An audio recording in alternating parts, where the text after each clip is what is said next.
capacité à accueillir l'inconnu, si vous croyez que l'action se conjugue au pluriel et en coopérant, si vous avez envie de comprendre et d'explorer des terra incognita, si vous pensez important de partager vos réflexions avec des pairs, si vous nourrissez quelques convictions pour contribuer à réparer le monde, si vous êtes heureux d'être challengé, si vous pouvez imaginer un futur dans lequel se projeter en sécurité, si vous avez ce courage rare de penser en dehors des sentiers battus, si vos jugements s'ancrent dans l'expérience vécue, si vous hébergez cette étincelle qui allume des lumières sur des chemins encore invisibles, si votre agilité mentale vous pousse à ouvrir de nouveaux horizons, si vous êtes convaincu qu'il y a des jours à la sortie des tunnels, et si vous êtes prêt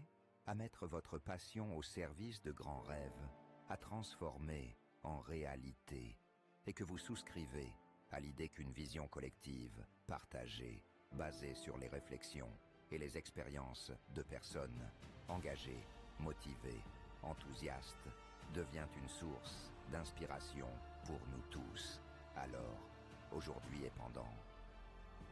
Ces 2 jours, vous êtes au meilleur endroit pour préparer la rentrée, qui va, sans doute, nous demander, à tous, de sortir la meilleure version de chacun de nous-mêmes. Additionnons nos talents et nos compétences humaines, notre leadership individuel et collectif, avec les ressources exponentielles de l'IA. Science sans conscience n'est que ruine de l'âme. Depuis plus de 15 ans, le think tank E5T suit et analyse les enjeux liés aux transitions énergétiques et agroclimatiques.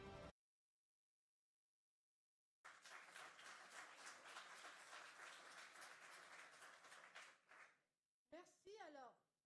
Laissez-moi d'abord saluer tous ceux qui nous suivent depuis l'origine. Merci d'être là depuis le début.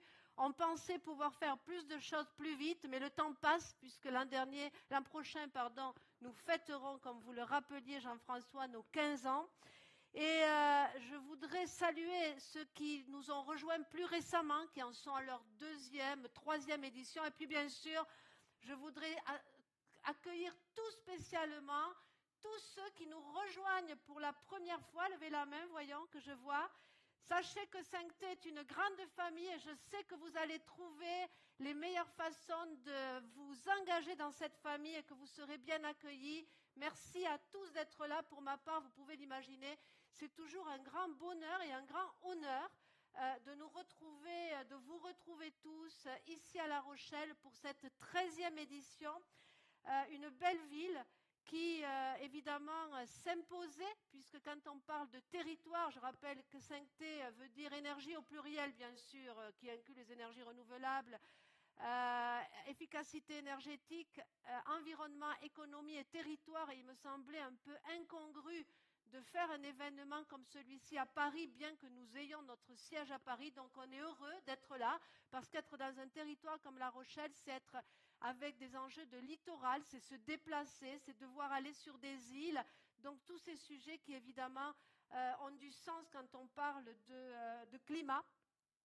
Pour cette 13e édition, vous l'avez vu, nous avons choisi un sujet au cœur de l'actualité, intelligence artificielle. Vous avez vu ces quelques images qui sont le fruit d'une coopération entre intelligence humaine, leadership et intelligence artificielle. Et donc, la question que nous nous posons est finalement, est-ce que nous pouvons imaginer une coopération entre IA et leadership, intelligence artificielle et donc humaine pour accélérer cette transition énergétique et agroclimatique avec, pendant ces 2 jours, l'opportunité de découvrir de nouveaux horizons de possibles, tout un champ d'opportunités, des illustrations que nous allons recevoir, auxquelles nous allons assister de la part de nombreux experts, de chefs d'entreprise, d'entrepreneurs, de chercheurs engagés et qui vont nous amener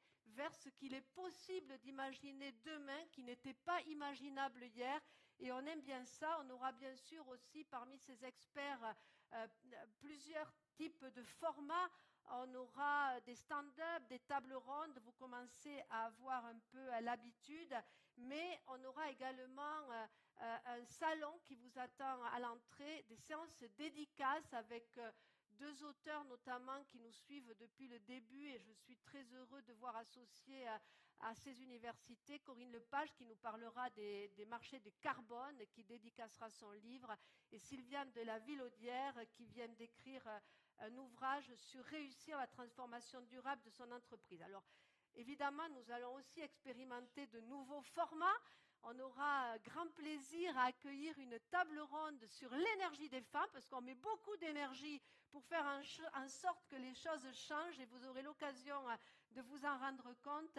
Et finalement, dans un moment où on va explorer des terrains incognita dans une ville de marins, eh bien, on va s'apercevoir, comme le disait Einstein, que l'imagination est plus importante aujourd'hui que la connaissance. La connaissance, disait-il, est limitée, tandis que l'imagination englobe le monde entier, stimule le progrès, suscite l'évolution. Nous savons tous que sans imagination, il est difficile de porter une vision et nous savons combien aujourd'hui nous avons besoin d'être des porteurs de vision. J'espère que les quelques images que nous avons vues nous ont remis dans cette énergie. Et donc, avant de démarrer avec tous les messages, vous savez, on a un credo, je le rappellerai jamais assez d'ailleurs chez E5T, c'est que l'on peut être à la fois lucide et optimiste. On n'est pas des bisounours du climat ou de l'économie où on croit que tout va bien. Eh bien, je vais me permettre malheureusement de revenir sur un état des lieux, des nouvelles du climat qui, je ne vais pas vous surprendre parce qu'il y a beaucoup de spécialistes dans la salle, eh bien, ne sont pas bonnes du tout. Et en même temps, vous savez, la lucidité est le départ de la sagesse. Et donc, voilà, hier, je lisais Le Monde, la transition en panne. Effectivement, à un moment où on a des résurgences de climato-scepticisme, il ne me paraissait pas inutile de rappeler que dans les 10 nouvelles, on est à 423 ppm, donc les niveaux d'émissions de CO2 sont extrêmement élevés. Je regardais, je suis née à 322,31, j'ai pas 100 ans, donc vous voyez, on a presque plus 100 ppm dans l'atmosphère. Évidemment, on est loin des niveaux d'émissions préconisés par les accords de Paris. Vous retrouverez ces slides, donc ne vous inquiétez pas, tout ça sera sur notre site. On devrait être à 8 gigatonnes par an, donc ça revient à diviser par 5 nos émissions, on en est encore loin, puisque cette année, on a 24 émis 37,8 gigatonnes, c'était 37,4 l'an dernier, donc on a vraiment du mal à faire baisser ces niveaux-là. Bien sûr, ça a été rappelé par Guillaume, les températures augmentent, on a déjà dépassé les 1,5 degré beaucoup plus vite que ce que l'on avait imaginé. Et je vous rappelle que les accords de Paris prévoient un worst case scénario à 4 degrés. Évidemment, tout ça entraîne des événements météorologiques, climatiques partout dans le monde, des sécheresses, des cyclones, des inondations. Donc les exemples sont multiples, malheureusement, ce n'est qu'une petite illustration. Et évidemment, l'Europe n'est pas épargnée. Pendant longtemps, on se disait en Europe, on va y échapper, mais pas du tout. Je voulais rendre un hommage, puisque beaucoup d'entre vous qui me connaissent savent que j'ai mon cœur entre l'Espagne et l'Italie et la France, mais surtout l'Espagne. Donc voilà, à Valence, je discutais encore avec des amis qui ont vécu l'horreur de ce qu'on appelait en Espagne le DANA, donc dépression isolée à niveau élevé avec des gouttes froides qui sont plus fréquentes. Encore aujourd'hui, il y a des dommages dans des zones absolument incroyables comme évidemment le delta de Valence. Et on comprend ce que veut dire ce nouveau mot, ce néologisme inventé par le philosophe environnementaliste australien Glenn Albrecht dans Les émotions de la Terre, qui est certainement un des livres les plus magnifiques que j'ai lus, quand il parle de solastalgie, cette espèce de sentiment de colère, de vulnérabilité, de tristesse que l'on peut ressentir quand des zones entières comme ça sont éprouvées. Mais ce n'est pas tout.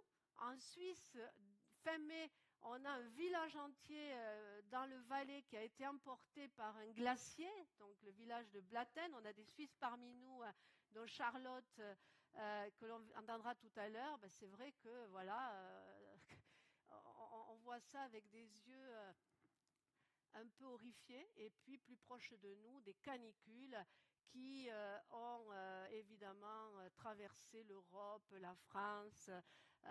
Vous l'avez vu comme moi. Alors le bon côté, entre guillemets, c'est que dans un pays où on répète à qui veut l'entendre que, c'est le seul au monde, hein, que les consommations d'énergie baissent, eh bien en réalité, on voit qu'il y a des nouvelles utilisations. On parlait beaucoup de chauffage, mais les climatisations sont là. Corollaire de ces canicules, eh bien, on est l'année record avec plus de 10 000 mètres carrés, c'est plus que la Corse, de surfaces qui ont été brûlées partout en Europe. Donc évidemment, on voit que ces événements se multiplient. La dégradation des écosystèmes dans l'air, sur terre, dans la mer, ben, s'accélère aussi. J'aime beaucoup parler de l'exemple pour comprendre, parce que je dois vous avouer, je l'ai dit plusieurs fois déjà, que ça nous a pris quelques années chez E5T où nous parlions beaucoup de transition énergétique et pas encore agroclimatique. Nous n'avions pas compris le lien entre la biodiversité et le climat. Bon, ça y est, c'est quelque chose que nous avons corrigé depuis plus de 5 ans maintenant. Et donc, on a beaucoup travaillé avec Christian de Pertuis, qui n'est malheureusement pas là avec nous, mais qui aurait aimé et qui va nous suivre en décalé, puisque tout ce que l'on se dit est répété sur les réseaux dans la foulée. Et donc, il raconte que les loutres de mer, qui étaient extrêmement nombreuses, ont été détruites. Ces loutres de mer se nourrissent d'oursins. Quand il n'y a pas de loutres de mer, il y a des oursins qui prolifèrent et les oursins vont manger le varech. Et c'est le varech, justement, qui est un mélange d'algues vertes, brunes et rouges, qui permet de réabsorber une partie du carbone. Je simplifie beaucoup, mais c'est juste pour nous donner une idée qu'on rentre dans une complexité. Tout à l'heure, j'ai rencontré une jeune étudiante qui faisait de la biologie. On en manque, donc bravo à ceux qui s'engagent dans ces voies-là. La déforestation gagne du terrain partout. Alors à nouveau, hein, je pourrais malheureusement faire ça sur plusieurs slides. C'est Madagascar, c'est le Bangladesh, c'est Sumatra. Il me paraissait important de le rappeler puisque cette année, la COP30 aura lieu dans l'Amazonie, un poumon d'oxygène pour notre terre. La qualité de l'eau et des sols continue à se dégrader. Nous n'avons pas un, mais 5 continents de plastique. Voilà à quoi ça ressemble. Des zones mortes. On a recensé plus de 700 zones mortes un peu partout dans le monde, en Suède, mer Baltique, aux États-Unis. Donc voilà, ça c'est le plastique visible. Je ne vous parle même pas du plastique invisible et des microparticules que nous absorbons. Le niveau de la mer continue inexorablement d'augmenter. J'arrive de Corse, de magnifiques maisons au bord de la mer, et je disais, c'est vraiment super, oui, mais dans 10 ans, ça n'existera plus.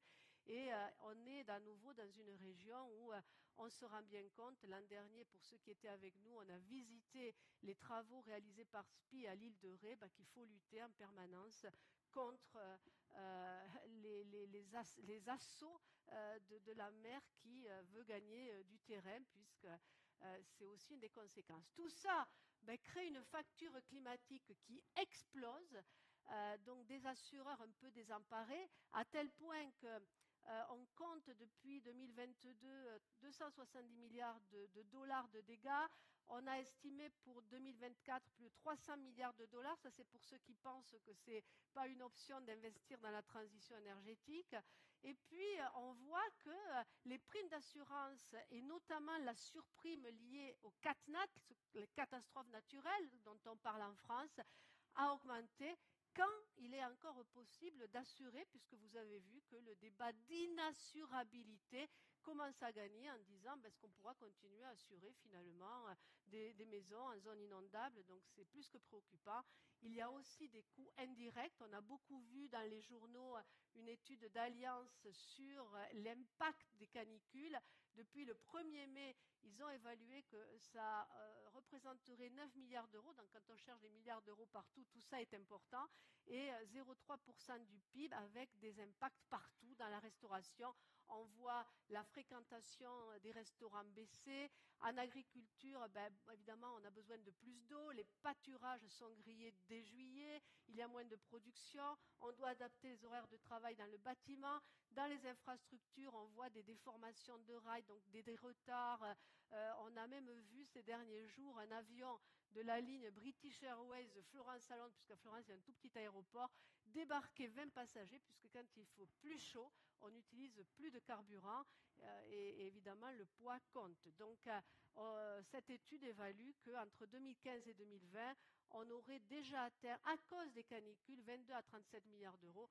Ça, c'est toujours de l'argent, mais c'est aussi des victimes et de nombreux décès avec ces canicules qui sont de plus en plus fréquentes.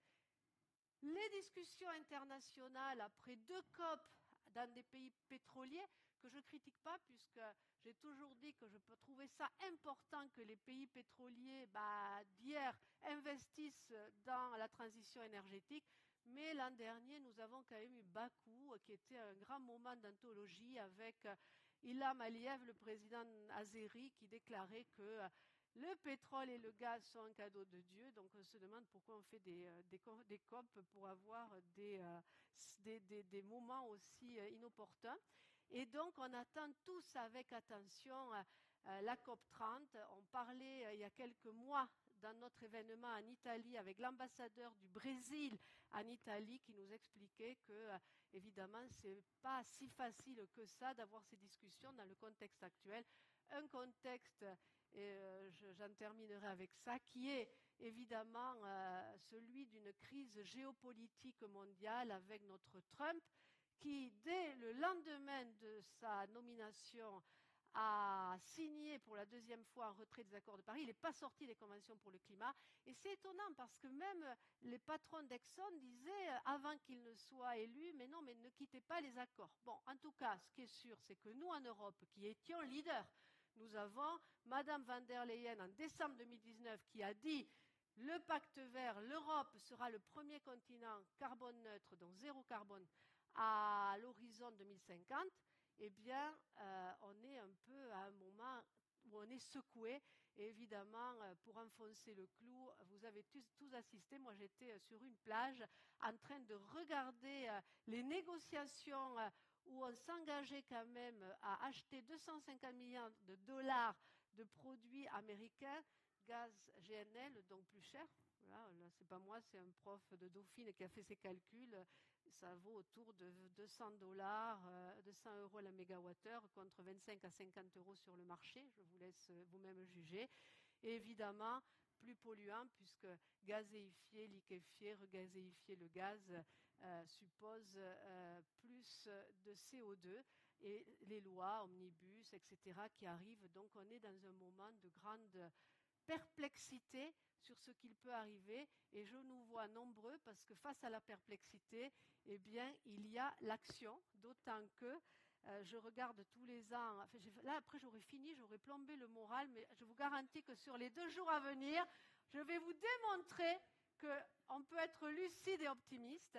On est, voilà, tous les ans, je regarde cette Doomsday Clock, l'horloge de l'Apocalypse. C'est la première fois qu'elle est aussi basse. On est à 89 secondes de minuit, ce qui est juste un crève-cœur horrible pour tous ceux et celles dont vous faites partie si vous êtes là, qui croient que notre façon de voir le monde est possible.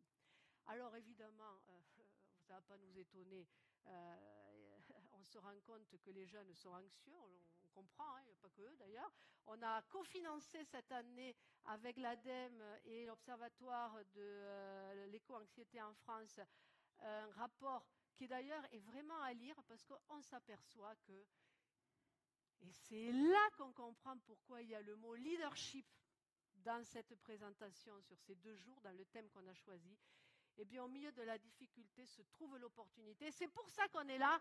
Et en réalité, ben voilà, un parti pris chez nous, c'est que c'est parce que c'est impossible qu'on doit réussir. Je vous garantis que rien n'est encore perdu. Ce n'est pas moi qui le dis, parce que moi, vous pourriez en douter.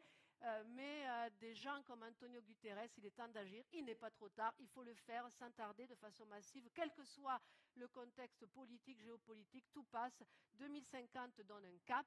Et face à beaucoup de gourous climato-sceptiques ou décroissantistes, eh bien, vous savez que chez E5T, nous opposons l'émergence d'un nouveau paradigme éco-énergétique, et vous en êtes tous les représentants ou les porteurs, avec 5 dimensions.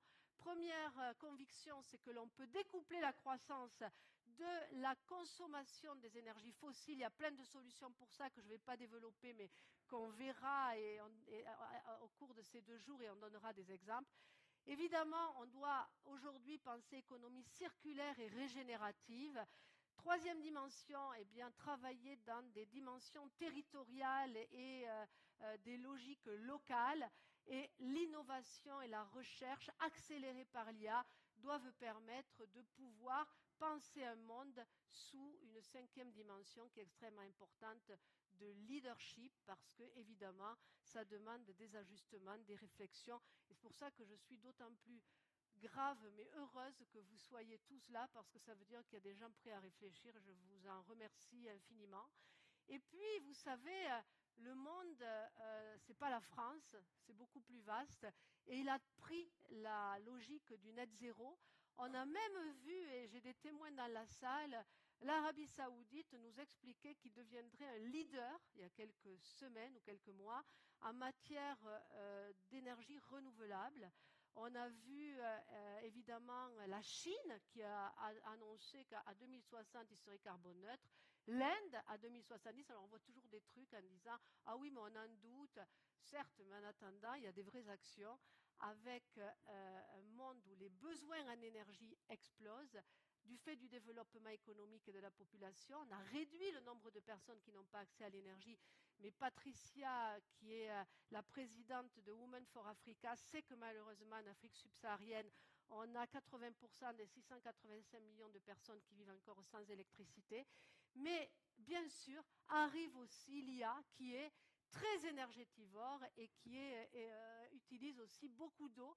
Mais on voit que ces consommations additionnelles viennent évidemment provoquer des nouvelles sources de production, dont les énergies renouvelables. On sait que le futur sera électrique. Et on voit aujourd'hui que 85% des nouveaux besoins sont couverts par du renouvelable, avec une énergie de plus en plus compétitive. Il y a des grands spécialistes qui le disent, puisqu'on a une chute des prix qu'on compare peu d'ailleurs, et qui aujourd'hui place le solaire ou l'éolien parmi les énergies les moins chères, même stockées en gigawattheure. Et on voit arriver des Chinois qui sont les premiers investisseurs, avec le tiers des investissements mondiaux dans l'énergie verte, mais également des choses qu'on ne sait pas forcément. Le Texas, qu'on connaît plutôt pour ses cow-boys et